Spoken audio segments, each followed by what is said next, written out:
মুহূৰ্তত দিব বিচাৰিছো এটা বিগ ব্ৰেকিং নিউজ প্ৰশাসনৰ উচ্ছেদক লৈ পুনৰবাৰ কঠোৰ হৈ পৰিছে উচ্চ ন্যায়ালয়ৰ তৰফৰ পৰা সোণাপুৰৰ কচুতলিৰ উচ্ছেদক লৈ স্থগিতাদেশ প্ৰদান কৰা হৈছে ন্যায়ালয়ৰ তৰফৰ পৰা কি বৃহৎ মন্তব্য কৰা হৈছে প্ৰতিটো তথ্য আহি পৰিছে প্ৰশাসনক উদ্দেশ্যি ন্যায়ালয়ে কি কঠোৰ নিৰ্দেশনা প্ৰদান কৰিছে কিয় উচ্ছেদ চলাব নোৱাৰিব প্ৰতিটো তথ্য জনোৱাৰ চেষ্টা কৰিম এটা বিগ ব্ৰেকিং নিউজ এই মুহূৰ্তত প্ৰশাসনৰ উচ্ছেদক লৈ কঠোৰ হৈ পৰিছে ন্যায়ালয় সোণাপুৰৰ কচুতলিত প্ৰশাসনে চলাব নোৱাৰিব উচ্ছেদ অভিযান এটা ডাঙৰ খবৰ এই মুহূৰ্তত ৰাজ্যবাসীৰ বাবে ন্যায়ালয়ৰ নিৰ্দেশনাক প্ৰশাসনে অমান্য কৰাৰ অভিযোগ উত্থাপন হৈছিল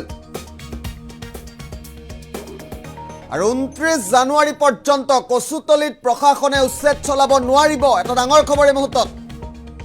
29 জানুৱাৰীৰ ভিতৰত শপতনামা দাখিলৰ নিৰ্দেশ দিছে ন্যায়ালয়ে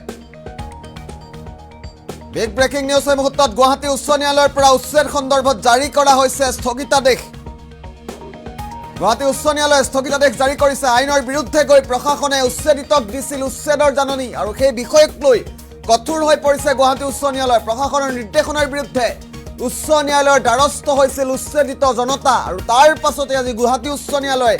জাননী জাৰি কৰিছে 15 দিনৰ ভিতৰত উচ্ছেদিতক কচুতলি ত্যাগ কৰিবলৈ প্ৰশাসনে সময়সীমা বান্ধি দিছিল আৰু প্ৰশাসনৰ উচ্ছেদক লৈ এবাৰ কঠোৰ হৈ পৰিছে গুৱাহাটী উচ্চ ন্যায়ালয় গুৱাহাটী হাইকোৰ্ট কঠোৰ হৈছে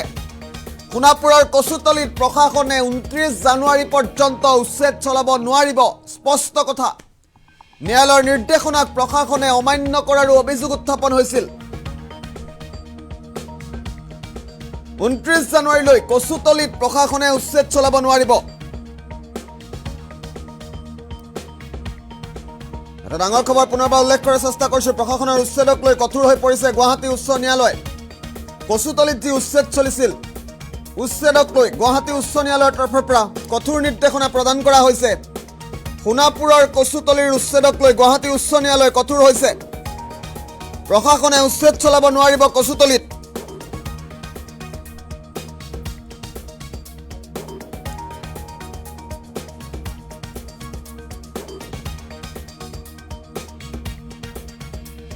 ডাঙৰ খবৰ পুনৰবাৰ উল্লেখ কৰিছো প্ৰশাসনৰ উচ্ছেদক লৈ গুৱাহাটী উচ্চ ন্যায়ালয়ে কঠোৰ নিৰ্দেশনা প্ৰদান কৰা পৰিলক্ষিত হৈছে শেষ ককিয়নি 29 জানুৱাৰী পৰ্যন্ত গুৱাহাটী উচ্চ ন্যায়ালয়ে ৰায় প্ৰদান কৰিছে 29 জানুৱাৰীলৈকে প্ৰশাসনে উচ্ছেদ চলাব নোৱাৰিব কচুতলিত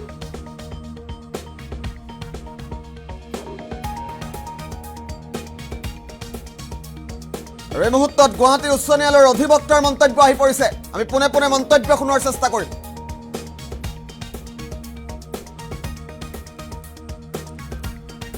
যে কচুতলি সোণাপুৰ আৰু যিখিনি আপোনাৰ উচ্ছেদ অভিযান ৰাজ্য চৰকাৰে আৰম্ভ কৰিছিলে যোৱা ছেপ্টেম্বৰ মাহৰ 9 তাৰিখে আৰু তেতিয়া আপোনাৰ বহু সংখ্যক আপোনাৰ তাতে যিখিনি এফেক্টেড মানুহ আছিলে তেওঁলোকে আহি পেলাই মহামান্য গুৱাহাটী উচ্চ ন্যায়ালয়ত আপোনাৰ কেইবাখনো লেখ আবেদন দাখিল কৰিছিলে আৰু এই লেখ আবেদনখনত মহামান্য গুৱাহাটী উচ্চ ন্যায়ালয়ে এটা নিৰ্দেশনা দিছিলে যে আবেদনকাৰীসকলক তেওঁলোকৰ যিমানখিনি land record and land documents তেওঁলোকৰ হাতত আছিলে এই লেণ্ড ৰেকৰ্ড আৰু লেণ্ড ডকুমেণ্টখিনি কনচাৰ্ণ ডেপুটি কমিশ্যনাৰ মানে কামৰূপ মেট্ৰ' ডিষ্ট্ৰিক্ট কালেক্টৰৰ তাত জমা দিব দিছিলে আৰু ডিষ্ট্ৰিক্ট কালেক্টৰে এই গোটেই তথ্যসমূহ চালি জাৰি চাই হিয়াৰিং লৈ প্ৰত্যেকজন মানুহৰ এগেইনষ্টে এখন স্পিকিং অৰ্ডাৰ পাছ কৰিব কৈছিলে যে তেওঁলোকে তাতে থাকিব পাৰিব নে নোৱাৰে আৰু যদি নোৱাৰে তেতিয়াহ'লে তেওঁলোকক আপোনাৰ এটা উপযুক্ত সময় দিব লাগিব যে আইনী সাহায্য ল'ব পাৰে কিন্তু আশ্চৰ্যজনকভাৱে যোৱা 30 ডিচেম্বৰ 2024 তাৰিখে এখন নটিচ চাৰ্কুলেট কৰিছে আপোনাৰ কনচাৰ্ণ ডেপুটি কমিশ্যনাৰে যে আপোনাৰ মানে তেওঁলোকক 15 দিনৰ সময়সীমা বান্ধি দিছে যে 15 দিনৰ ভিতৰত তেওঁলোকক তাৰমানে সেই ঠাই খালী কৰাৰ কাৰণে নিৰ্দেশনা এটা জাৰি কৰিছিলে তেওঁ উপায়বিহীন হৈ পেলাই আকৌ আপোনাৰ আজি তেওঁলোকে মহামান্য গুৱাহাটী উচ্চ ন্যায়ালয়ৰ দ্বাৰস্থ হৈছে আৰু লেখ আবেদন এখন দাখিল কৰিছে যে এই যিখন নটিচ যোৱা 30/12/2024 তাৰিখে ইছ্যু কৰিছে কনচাৰ্ণ চাৰ্কুল অফিচাৰ আপোনাৰ সোণাপুৰ ৰেভিনিউ চাৰ্কুলে এই নটিচখন সম্পূৰ্ণৰূপে আইনৰ পৰিপন্থী হয় আৰু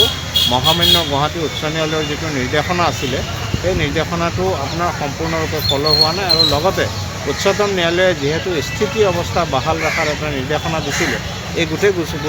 সোণাপুৰ ৰেভিনিউ চাৰ্কুলৰ ওপৰত গতিকে স্থিতি অৱস্থা বাহাল থকা সময়ত তেওঁলোকে এনেকুৱা ধৰণৰ নটিচ দিয়াটো আপোনাৰ পুনৰাই মানে মহামান্য উচ্চতম ন্যায়ালয়ক অৱমাননা কৰাৰ নিচিনা হৈছেগৈ গতিকে এই গোটেই তথ্যসমূহ চালি জাৰি চাই পেলাই আজি আপোনাৰ মহামান্য গুৱাহাটী উচ্চ ন্যায়ালয়ে পুনৰ এক স্থগিতাদেশ জাৰি কৰিছে যে অহা 29 তাৰিখলৈকে গভৰ্ণমেণ্টক তেওঁলোকৰ স্থিতি শপতনামা আকাৰে দাখিল কৰিবৰ কাৰণে